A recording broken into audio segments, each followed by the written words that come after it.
Oh. Well, you announced that we were going to make jokes, but yes. I'm not quite sure I'm in the mood for that. You understand? You understand Romanian? Yes. Oh, good. No, I don't.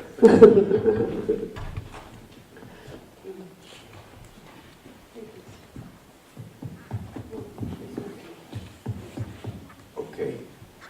Good evening, everybody. It was fun, I hope. Yes. How did you find this material? In, I think it was 1992 when INEDI, which is an association of unedited found footage, archivists, television people, directors, researchers, convent yearly in the organization of the Belgian Francophone television. But it's an international kind of organization, and we had, there was a meeting in San Sebastian, and many archivists and filmmakers participated. One of them was Henk Vergeul, who was a Dutchman. Unfortunately, he passed away 5 years ago. And he established, I think in the 80s, a small film archive, which is now integrated to the VPRO. And in the archive, he presented his collection with the Peereboom family footage.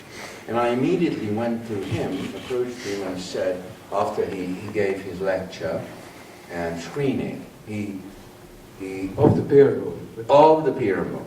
And it was really a kind of, now I see it as a tragic moment, because he was projecting with a 9.5 millimeter film projector the original films, you know, and it's devilish. You should not do it. You have to restore it. But that was the kind of pioneer times. So Henk showed us the film, and I said, oh, I have the same ugly Jewish family in Budapest film collection. And I wanted to make a kind of ugly, meaning that typical subject for anti-Semitic posters. So that's the ugly meaning, not fascist, to declare this.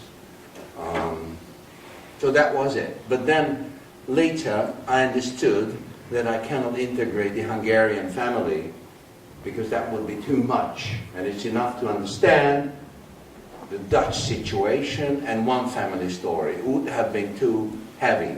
And then it later came in, says Inkwart collection, and I knew already the Dutch Nazis. So it was much more complex in a way, but the Peereboom liaison started in 92.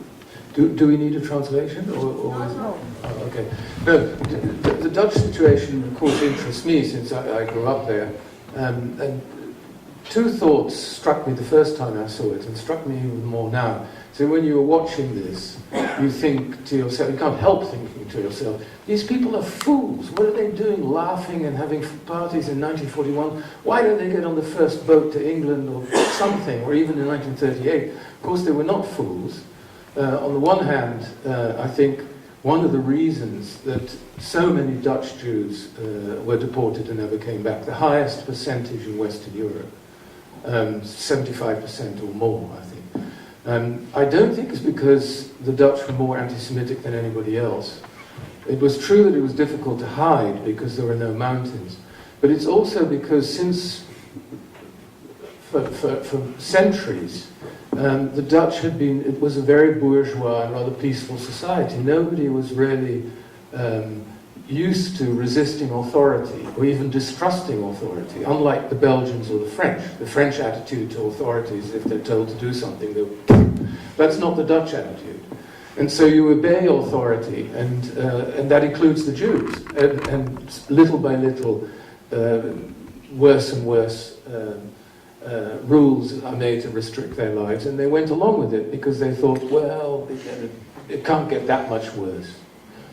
I think the other reason, and I have to think of a film that you may have seen made by an Israeli woman, using the footage shot in the Warsaw ghetto during the war, which was made as a kind of propaganda film for the Germans, but even the propaganda film was too dangerous for the Germans to release.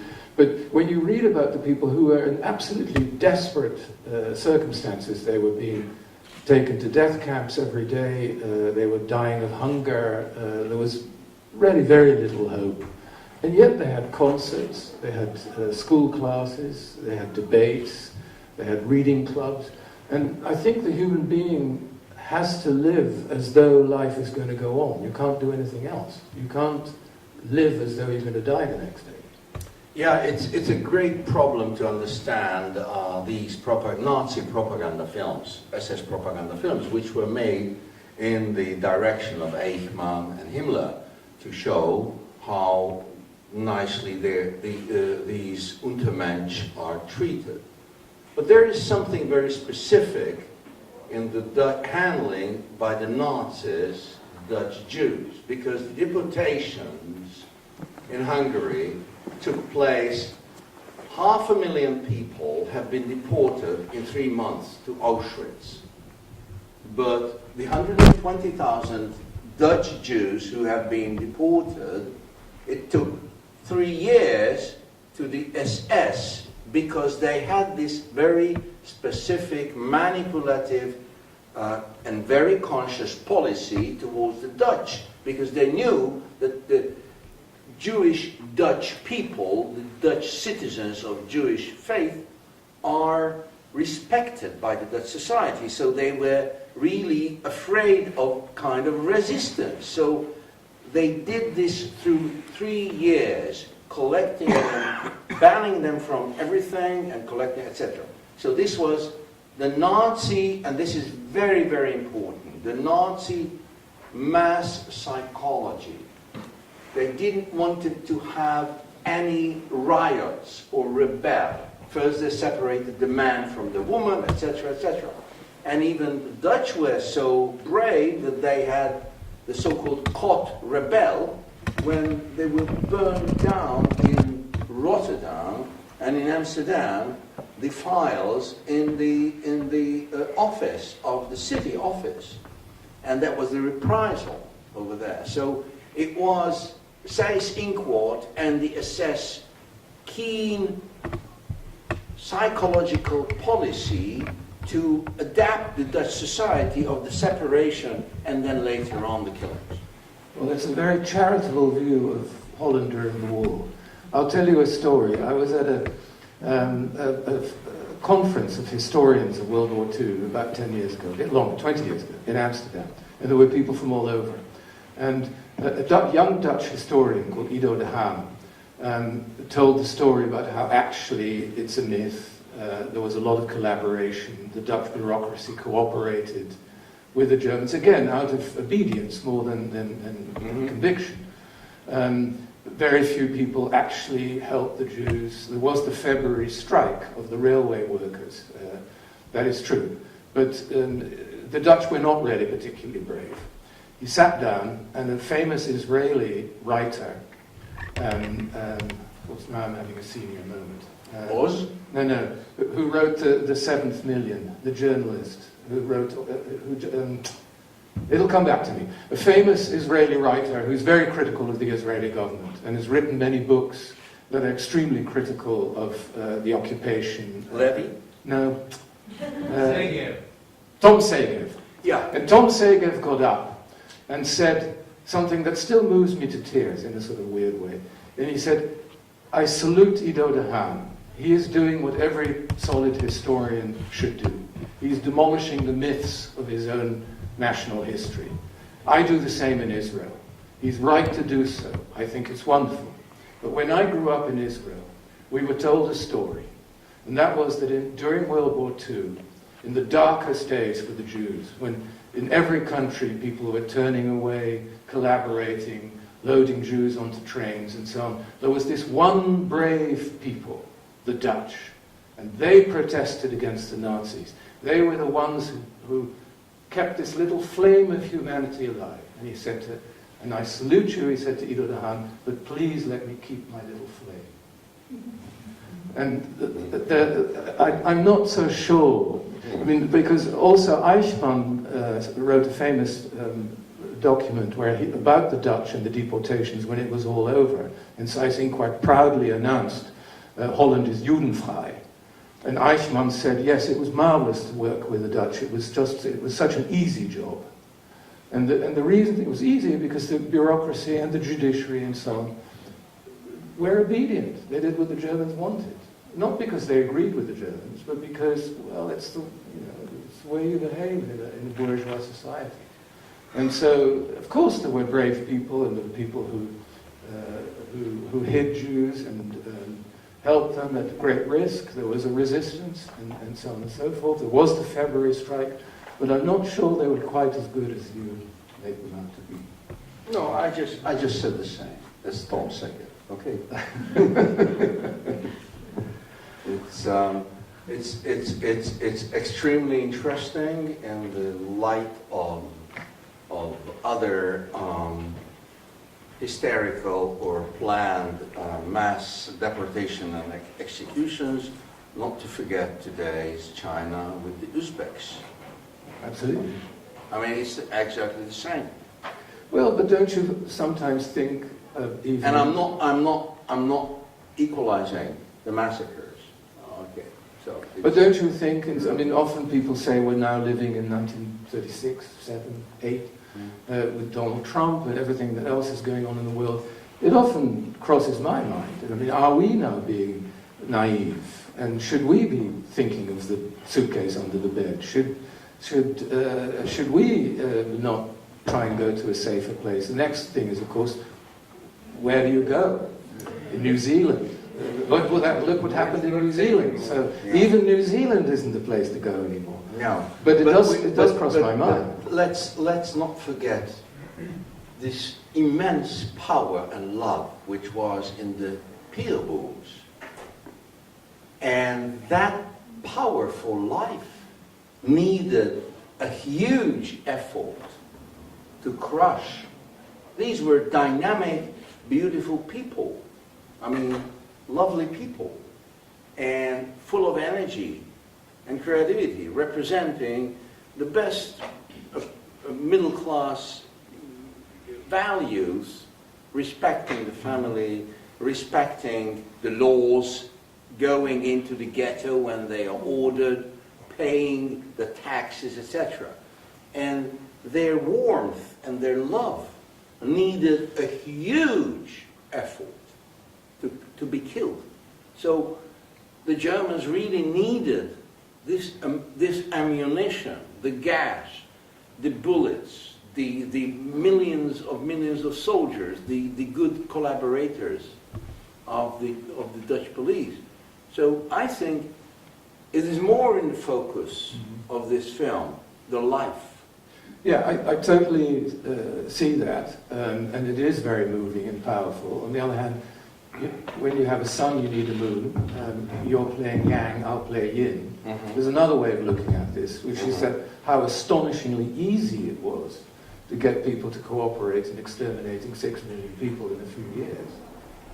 And how easy it is to take a society that is completely settled, peaceful, lawful, and how easy it is to turn it into a lawless place where citizens are suddenly, just because of who they are when they're born, deported to be gassed, which even to them probably in 1940 was unimaginable. Yeah. I mean, when people say we didn't know, and that's not convincing to me, because Anne Frank in her diary actually mentions gas chambers. Well, if a little girl in an attic in Amsterdam could hear it on the BBC radio, then others could too.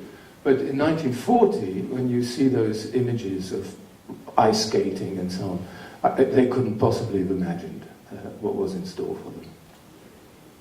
Can we take questions from the public? Absolutely. When do we turn it over to question time? I just wanted to ask, I saw in the credits that you mentioned the name of Simon, the one who survived. Did you actually meet him? You had a chance? Yes, I did. I made long interviews with him, and he was a funny guy, as you saw him in the film, until the end of his life. He was a collector of fire brigade cars, airplanes. He had 3 rooms filled with maquettes. And I had the feeling that he was constructing the lost world. That's interesting. It's also interesting what you say about the way they looked, because that did strike me also. I mean, not all Jews look like Ani. Yes. And the only one who survived is actually the most handsome and the least Jewish-looking one, which is Simon. You think so, least? Well, maybe not least Jewish, but he was good-looking. I mean, Can you separate the Jews? Well, you wouldn't have put him on the cover of Der Stürmer. Just let's talk about how you distinguish. Huh? You wouldn't have... If you go to Georgia, Right.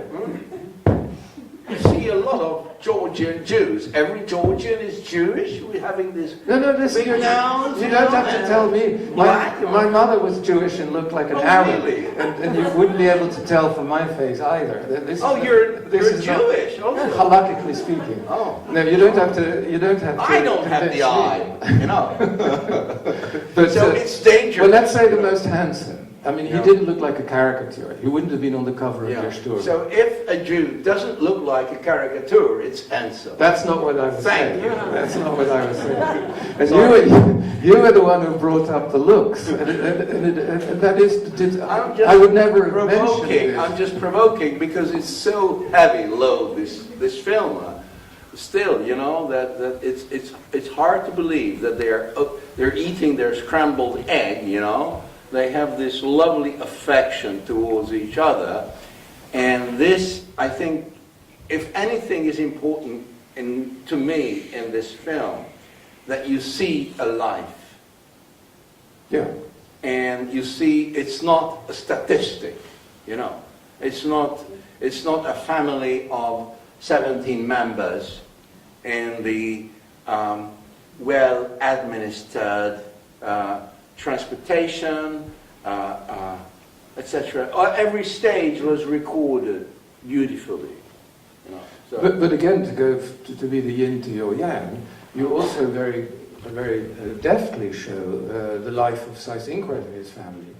And they also look like perfectly nice people, and they're loving towards their children and grandchildren, and nothing wrong with them at all. Yet the same man was responsible for mass murder. Yes, I think, and suddenly I forgot it, because it's always a shocking thing to see how beautiful, good grandfather was Seyss-Inquart. Arthur is one of my favorite politicians, Austrian politicians. A splendid man. A splendid man, and much maligned.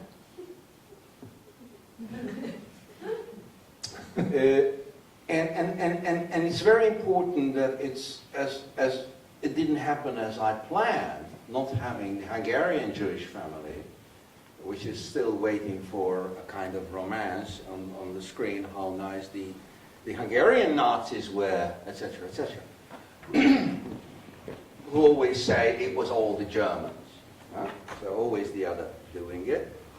And this is what the Dutch are saying and the Austrians are saying, so it's very easy thing. But when I remember the Seyss-Inquart files and films, I collected everything, and I had many films, lots of films, because he was playing in the Wochenschau and the ghetto films, and he was appearing in the German minority school, so he had a lot of newsreel films. But what strikes me that how nice family man he is, and having in mind Hannah Arendt's philosophy about Eichmann, you know it, you learn it, and when we see this beautiful film in this festival too, the Austrian president. Very nice man. Good Valentine. Yeah, Valentine. Ruth Beckerman's film in this festival, I really happily promoted, because there you saw, if some of you saw that film, you can see a beautiful man, a very nice person who have this beautiful hand and he can conduct, etc., and loving wife and loving daughter and son. And what I have in mind is that I'm sorry to bring it up, but with the pact for peace between Stalin, Roosevelt and Churchill, neglected the Soviet atrocities. And what is painful, that what with East European societies, countries, culture, and in the Soviet Empire, they did the same. I mean, I don't want to take over and take away the Nazis' sin, but what a paradox. Well, they didn't do the same. Stalin killed a huge number of people. Maybe even Mao Zedong probably killed more than the Germans. He had more time. But I think there's one really fundamental difference, which doesn't make one better than the other. I mean, that's a stupid game to play. But neither Stalin nor Mao ever had a systematic program, an ideological program, that an entire people did not have the right to life. I think you're wrong, because in the Cultural Revolution, they systematically killed teachers, professors, executed them, and the feudal, etc. It wasn't systematic. It really wasn't. Okay, Not in mass the same hystery way. is system. Is a system. Yes, it's a chaotic system. But there is a difference between an ideology that says a certain category of people, the day they're born, do not have the right to live. And that's even the Maoists didn't say that. I mean, there were a lot of people killed. Excuse me for this comparison, but it always struck me as an East European having the Soviet Gulag and having the 20 million people. You had a higher chance to survive in the Soviet Gulag than you did in Auschwitz. Yes, there was also a comparison that in the Hungarian Jewish forced labor, where young men were, they had 50% to survive, while people sending to have been sent to Auschwitz, they have 1% to survive. Okay, and what can we do with that? Well, if I had a choice, I would go for the former. Yeah. But let's see what the we physical. have. I want to in come back Hungary, to the physical. I'm a little bit afraid of Mr. Orban. You're living in a free country where Trump will be. Well, that's it. Yeah, no, you're right. But well, that remains to be seen. But I want to get back to the physical thing, which was very interesting, because you had a clip there which was an interview with an SS doctor about racial hygiene. Dutch SS doctor. Indeed, a Dutch SS doctor. And talking about racial hygiene and how certain people were physically so imperfect they should be exterminated for the good of mankind and so on. It's fascinating that both Seyss-Inquart, that how many Nazi leaders were physically inadequate. Seyss-Inquart limped, you could see it a little bit. Goebbels had a club foot. Goering was obese and a morphine addict. And Himmler was not exactly an ideal specimen of humanity. You're cynical. Well, I'm not entirely cynical. I think that one thing, and you do see that with Trump. I mean, Trump's not a mass murderer, but what you do see is that the people who rise to the top, when you have a sort of a charismatic leader who works on people's fears and hatred, you get inadequate people. You get people who feel just as resentful as the crowds at a Trump rally, and they feel resentful because they're inadequate. They didn't make it. They wrote a novel that everybody ignored. They didn't get the girl they wanted. They're physically not quite right. There's so often a reason. I mean, you look at people like Michael Cohen and all these people around him. They're deeply resentful people, and This was exactly the case with the people around the Nazi leaders. Goebbels was a failed novelist. And resentful, failed intellectuals are very dangerous people. Or artists, for that matter. I mean, Hitler himself. And how about the music, sir? How did you, well, I congratulate you, great music score. How did you arrive at that choice? The composer, in this case, again, was Tibor Semzer, with whom I worked from 1978 in the group 180.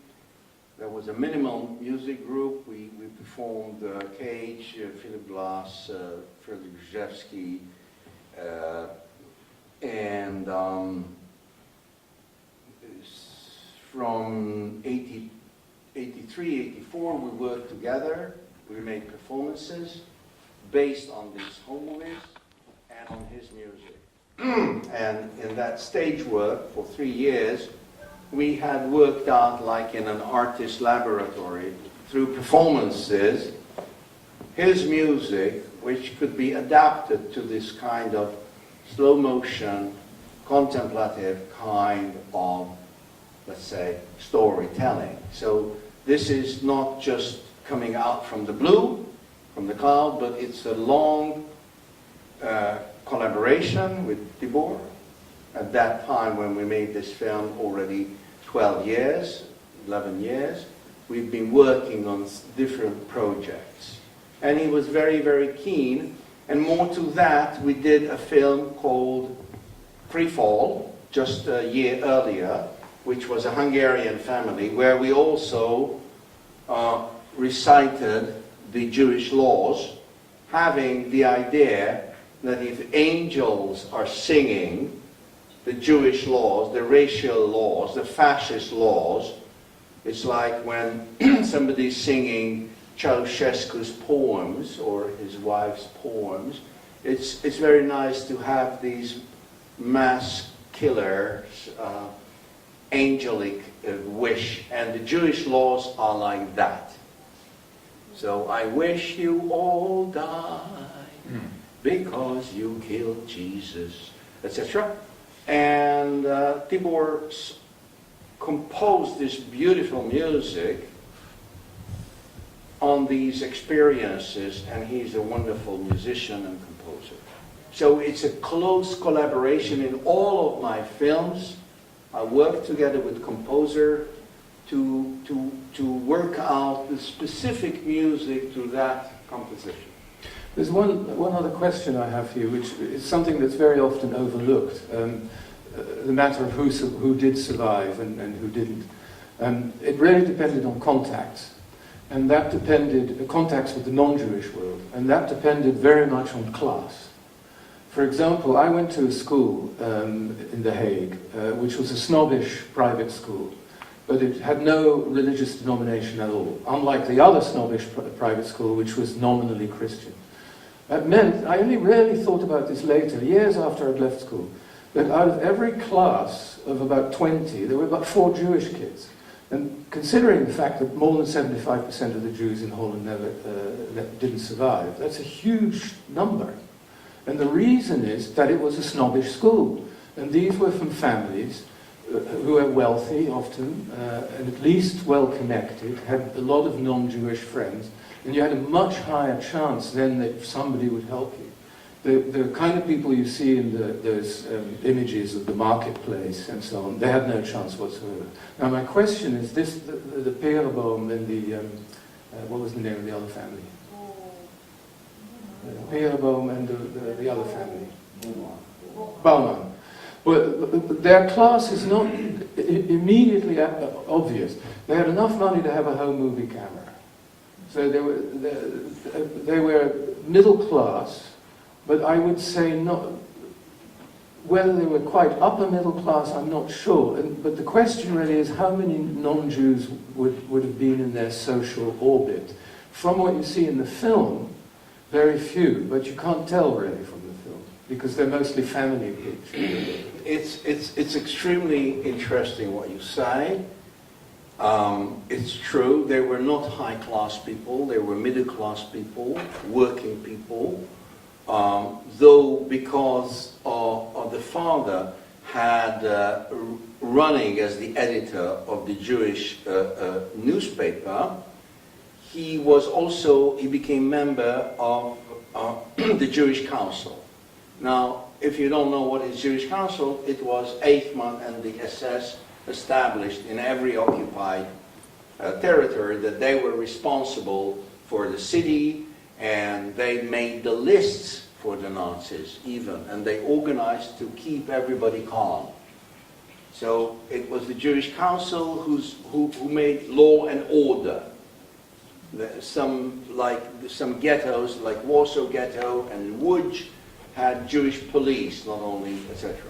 So they were on the Jewish Council, somebody, and that was the reason why suddenly everybody started to marry each other, because they thought that they can get on the list of transportation later. So they could expand it, but they couldn't survive it, because they were inside, and they didn't think of, because they were really obeying citizens of the Dutch. And those members of the Jewish Council, of course, also didn't survive. But if you were in the Jewish Council, you were out in the public. So the only people who survived were people who went into hiding. But to go into hiding, you had to have friends. Yes. And, Mike, my feeling is that these people probably did not have a large number of non-Jewish friends. They lived in a very Jewish world. Even the editor, because he was the editor of the Jewish newspaper, and he was not like a sort of high-class doctor or university or a law professor. But having Christian relations, there is a great proof, and this is very important, because you saw in the very beginning of the film that there's a young man cleaning the top of the car. He's Christian. Yeah. His name is Christian, and he's Christian. And after the war, when Simon Peereboom came back from 5 different concentration camps, after 5 different concentration camps, he was strolling on the streets of Amsterdam in the Jewish ghetto, and he popped into Chris. And Chris said, "Oh, you're alive, lovely. I have your brother's films, camera and projector." And that was the miracolo. Miracolo, miracolo. So they popped in each other, he had the film, and that's how Simon Peereboom got hold on this great asset. And it was Chris who kept it, because it was, and that's why we know exactly that was the Last Supper. Because Max Peereboom gave it to Chris, and before they were effectively deported. So what you see, the Last Supper, is the Last Supper. How religious were they? They were religious. They were keeping Sabbath. So, but was Chris a Shabbat goy or? No, he was not. He was Christian. Yeah, I know, but a Shabbat goy had to be Christian. He was a Shabbat goy also. Do people know what a Shabbat goy was? No. Oh, if you have to keep the Sabbath, you're not allowed to do anything. You're not allowed to do any physical work or anything like that. So you needed somebody who, during the Sabbath, could take care of those things, and it had to be a non-Jew. Put on the light. That sort of stuff. But that was for Orthodox Jews. Yeah. So this is so it's not a higher ranking, but they had their Christian relations. They were really established, and and Chris was working for the Baumans, and then he was moving, luckily, to Amsterdam, where they had connections still. Should we encourage people to ask questions? Okay. No, this one. Take this one, please. No, there is one Good. going around. Bringing together the two families. Speak. of Speak. something. What did you have in your mind? I mean, when you bring together the Pira Boom and the Seising Park? Yes. I mean, what you wanted to... As I said, I was amazed of the peaceful, lovely family life of the top Nazi Seising Court. And this was a crucial point to me, because if you want to understand the killer, the massacre, you don't have to see a wild man. You don't have to see a gorilla with a machine gun.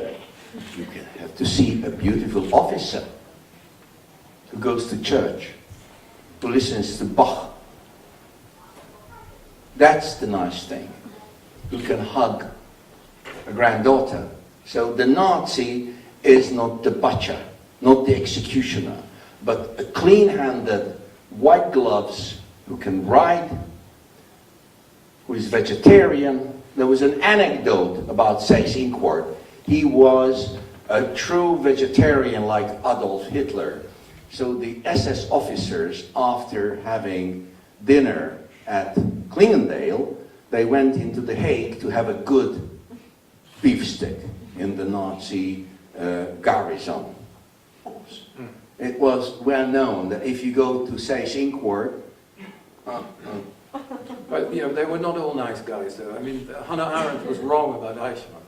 I mean, he really was a terrible figure. And not only that, but the other film that's being shown in this festival by Claude Lanzmann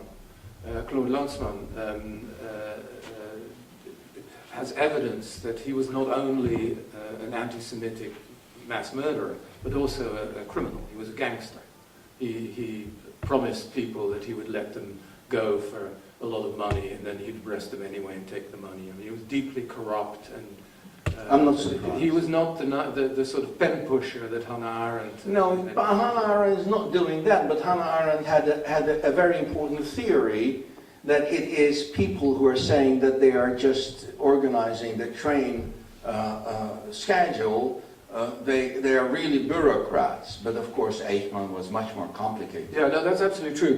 But she was a perfect example of why intellectuals are sometimes to be distrusted, because indeed she had that theory, and then she went to Jerusalem to find the illustration of the theory and fitted reality to her theory rather than that she That's true. did her job as a reporter. But Anyway, nevertheless, I would recommend it's a great everybody to Hannah Arendt's book about the trial in Jerusalem. No, that's the judge memoir, which is also very biased in the other way.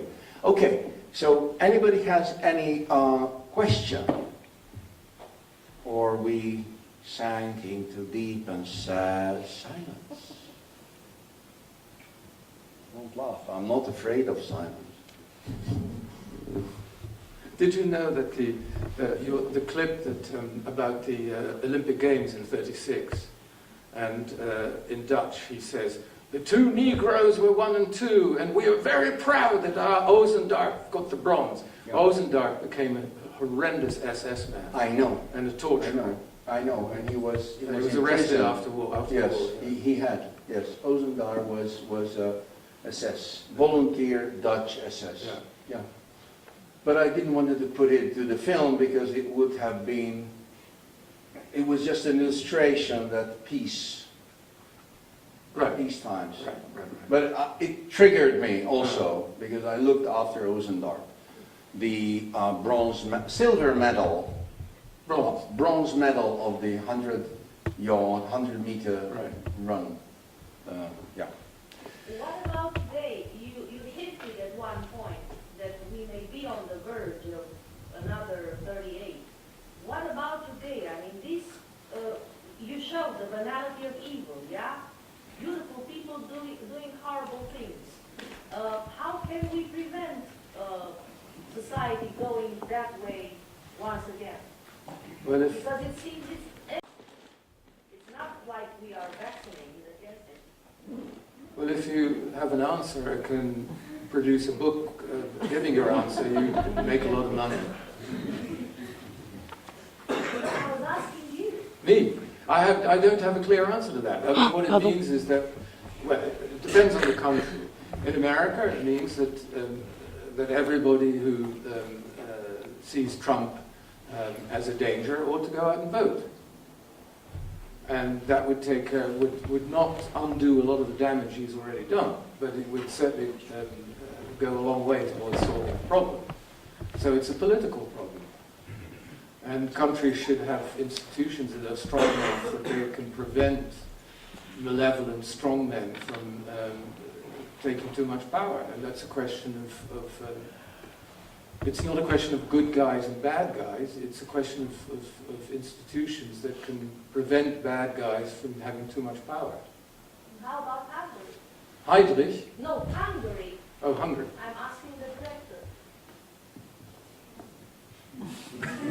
director. Oh, okay. I hear you. You are afraid? Are you afraid? You want me to cry? Or scream? No. Okay, I can answer you. Your microphone. We have a fascist leader. Point. I have friends who moved from Hungary to Berlin. I have friends also who moved. I'm too old to move at the moment. My life is not in direct danger.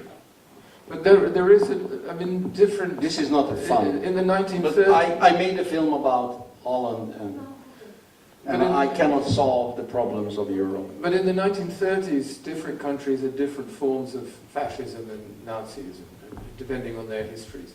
Also, I think the far right today is not exactly the same as the far right in 1938. We don't have SA troops and people marching through the streets and armed militias and that kind of thing. Although Trump is certainly encouraging that kind of thing. But I think Hungary is, and I hesitate to talk about it since I don't know enough, but my impression, and from what I read, Hungary, and not only Hungary, Poland possibly too, maybe Brazil to some extent, is a weird form of fascism, because if you stay out of trouble and you do your job and you're doing okay, life is not completely disagreeable. Very few people are probably afraid that the secret police will take them away in the middle of the night. There's not that much violence. It's a strange kind of fascism which is authoritarian, which is as Orban himself says, illiberal. It's terrible for culture, it's terrible for free speech, all the rest of it. But it's sort of the capitalist system kind of goes on, and in some ways it's close to a model the Chinese have invented. It's very different from the Soviet model. In China, the Chinese government made a deal with the urban elite, the educated elite, which is, you stay out of politics, you don't criticize us, and we will create the conditions for you to have a very pleasant life. And you can have sex with anybody you want, you can go abroad on holiday, you can do all those things as long as you allow us to have absolute control. And that's a particularly potent kind of fascism, because the urban elite is not, on the whole, inclined to rebel against that. Their life is okay.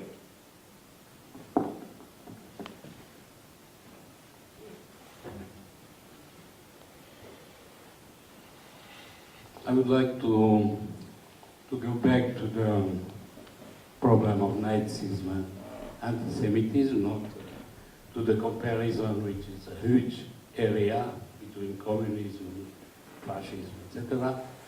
And I'll go back to, I think you, Mr. Buruma, you said at the beginning that what happened in Holland was mostly by obeying spirit of the citizens, and you spoke about France making a little gesture.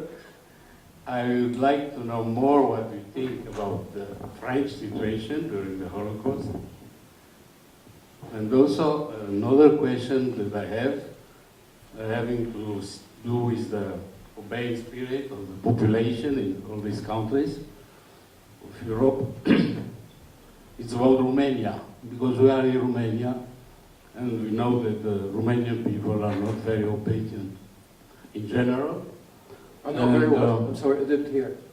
In Romania, Yeah. the Romanian people Not are obedient. Okay. exactly.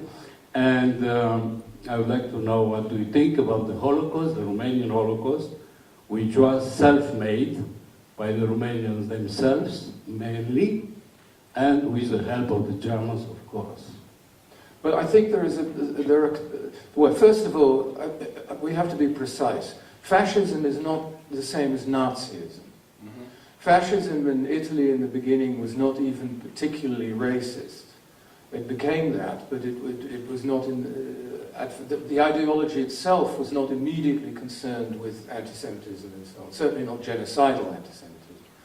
And whereas National Socialism is, which is why you have quite good fascist art, because it could build on things like youth and speed and all that. Whereas a racial ideology is very difficult to use as the basis of good art, because it is in itself a form of kitsch. But that aside, I think you could make comparisons, and there are obviously huge differences, but you could make a comparison between France and Bulgaria and Romania in the sense that the French authorities of Vichy did not immediately assist the Germans in deporting French Jews. They kind of protected them until they could no longer do so, at least some of them. Whereas Jews who'd been denaturalized, which was itself a horrible thing to have done for the French government. I mean, Polish Jewish refugees who came to France in the 30s often lost their French passports. And non-French Jews were thrown to the wolves by the French police and by the Vichy government. And I believe in Bulgaria, the Bulgarians have a very good reputation for having protected the Jews, but I believe it was somewhat similar. They protected the Bulgarian Jews, but not the Jews who did not have Bulgarian nationality. Do you have any proof of that? Yeah, no, there are a lot of history books about that. Oh. And it was policy. It wasn't just... And I believe there was something at least akin to that in Romania, that if you were a Romanian Jew, Antonescu could do something, would not immediately have them deported, whereas if you were from Bessarabia or areas like that, you had no chance. Am I right? No. I'm Because Antonescu and the others deported between 150 and 200,000 Jews to the north, to Iași, and manually they killed them. It was different with the southern Romanian Jewish population, and of course good connections could save people here in this town, but at least half, if not more, than the Jewish population of Romania have been killed manually.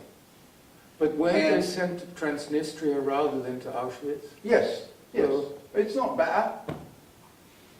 And It's I just thought not industrial. And didn't Horthy also... No, wait. The Shoah, the Holocaust, manual extermination was equal to the gas chambers. Yes. By manual, what do you mean by that? Bullet. What do you mean by manual? Bullet, knife, and cars taking them around and the gas. So what I say is Antonescu halted at a certain point because he understood that the living Jews are good trade with the Soviets and with the Allies. This is what the Hungarian government didn't realize, and Horthy didn't realize when he, after the Nazis occupied Hungary in 1944, March the 18th, it was yesterday, the great anniversary, and they didn't do anything. So at least, not approving Antonescu, but like Himmler in the last chapter kept Jews for negotiations, etc., etc. That's why in Hungary, the Kastner train could leave with eminent Jews and young Zionists, 1,600. But, of course, Kastner failed to save the Orodea, the Satumare,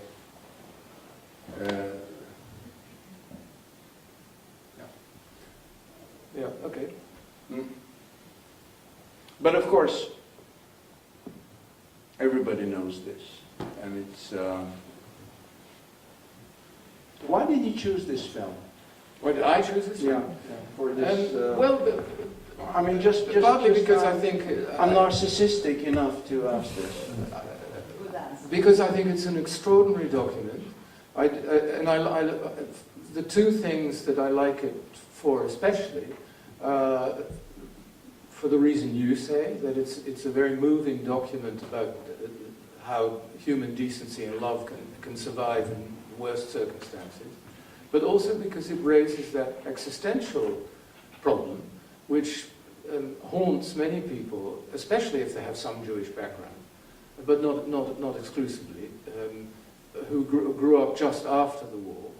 That idea of when do you know when things are going to go very badly wrong? Mm-hmm. And even if you know, then how do you behave? And there's a lot that they couldn't have known, but they knew enough. And I find that a fascinating and frightening and haunting thought. And I think this film expresses that almost better than anything else I've seen.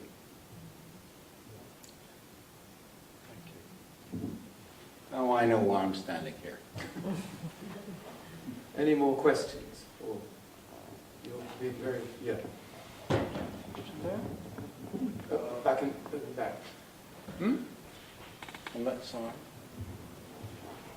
Do you think Max at some point realized what he was documenting? What started as a live family document, transforming into seeing Annie and Max packing and preparing for their deportation, and knowing that I think Luis and Nico died. Did they Please look into your heart. Try to imagine. If you're traveling to a work camp with your two little children and your wife's and your father's family, would you think that you would be killed? No. You listen to The Last Hope, listening to the British radio, listening to the news, naming your little baby after Franklin Delano Roosevelt.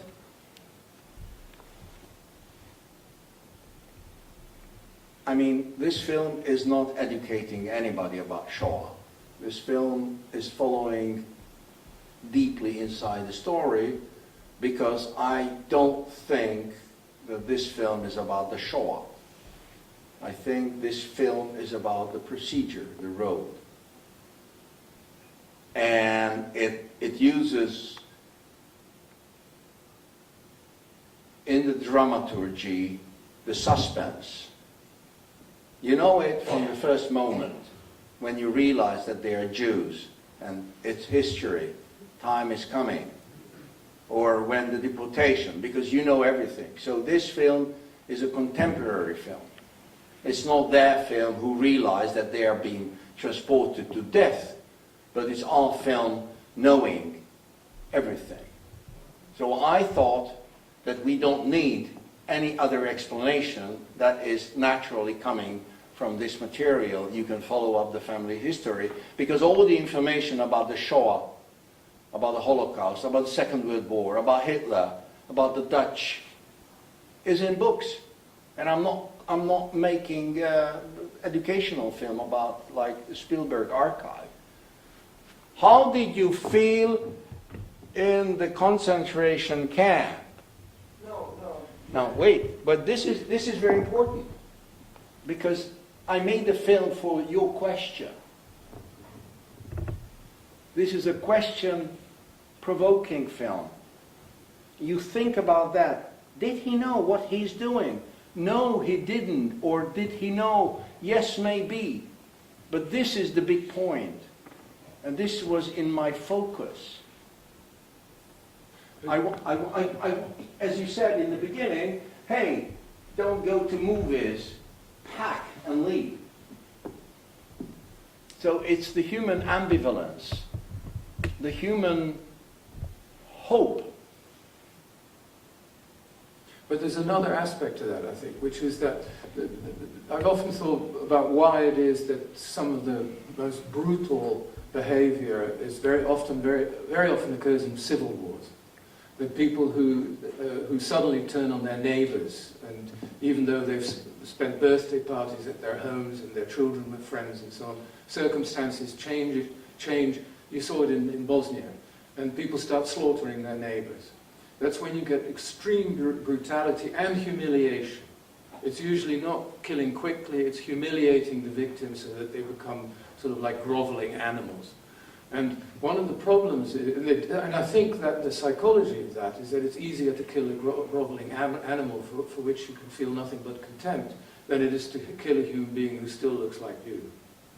And I think the problem with a lot of presentations of the Shoah Holocaust is that it presents Jews as the Nazis made them, as groveling human wrecks, and which in a sort of perverse way confirms the Nazi anti-Semitic stereotype of these being Untermenschen. They're not healthy human beings like you and me. They're these sort of emaciated, humiliated, something lower than human. And Peter made another piece of art. I don't know how to describe it. The one you did in New York, which you can't really describe as a movie. It was a sort of installation, also based on archive material, which was home movies made by American Jews who'd come from Poland, made money, did well for themselves, went back and made home movies of the places they came from in order to show Jewish organizations back in the United States to donate money for hospitals and schools and that kind of thing. And what you saw in those home movies was daily life as it was in the early 1930s or late 1920s, I think it was, in these Jewish communities in Warsaw and Łódź and so on and so forth. It's just daily life. But in some ways, that was even more horrifying because you know that almost every face, every smiling face in the street that you see in there was no longer going to be, was not going to be alive anymore 10, 15 years later. And it doesn't take away, because it happened before they were victimized. You're not looking at victims, you're looking at living human beings going about their lives. And that in some ways it doesn't rob them of their dignity as sort of sadistic pictures taken by SS officers before they exterminated people. They had their dignity, but it was because of that almost more horrifying. Because we know the dark cloud that was hanging over their heads, even though they didn't know. Have you shown it again somewhere else? It was made for the museum in Warsaw, Pauline, and then it was in New York, City Museum of New York, where you saw it. I was lucky that you could see it. And then it went to San Francisco, Contemporary Art Museum, and now I'm negotiating in Budapest. But it's very hard because, like Putin, Mr. Orban chose big-beard Orthodox Jews who praise him, and they are the whole Jude, house Jew, and they are very. Orban is in very good relation. This is the new mutant fascist leaders in Europe. Kurz loves and the Poles and Putin loves the conservative Israeli government. So they have great, so we are not in a position in Hungary to think anything could happen in a free way, but I hope that it will be shown in Hungary soon. So I agree with you, and this is the Pierre-Boom story, that peaceful people who are not degraded, not humiliated. We know that Goebbels visited the Warsaw Ghetto after it existed for half a year, where starving people were dying in dirt on the street, and he said, oh, these are ugly. So you put in people in cage, you don't give money, food, etc., and then you say they are like that. So it's easier, you're right, to kill them. So we don't know. Going back to your question, we don't know what Max Pierre-Boom knew about it. I'm sure he gave his films and camera to Chris. I will come back and you keep it. It's like the diamonds and paintings and furniture, etc., etc., etc. It is very important to know that there are great writers who wrote about this. Primo Levi, who wrote about humiliation. Imre Kertész. There are a lot of people who saw from inside how this degradation goes. And I'm thinking always about Xinjiang territory in China, where there is 1.5 million people in concentration camps, to treat them against their Muslim behavior or faith, whatever. They want to make good Chinese of them. You can imagine the terror was there. Okay, selective, they don't want to kill them. Well, but the procedure... That does make a difference. Does make a difference. No, they want to break them. And they want to break always them. Be a beat. Yes, yes, yes. Any other questions? Yeah. Well, then we can probably conclude the evening's entertainment.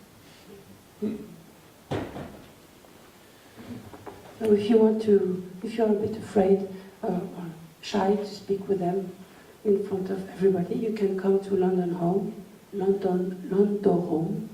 and they will be there. Maybe. Maybe. Maybe. And you see that they are also funny. I told you. You know, even if it's a very serious subject. Thank you very much. Thank you very much.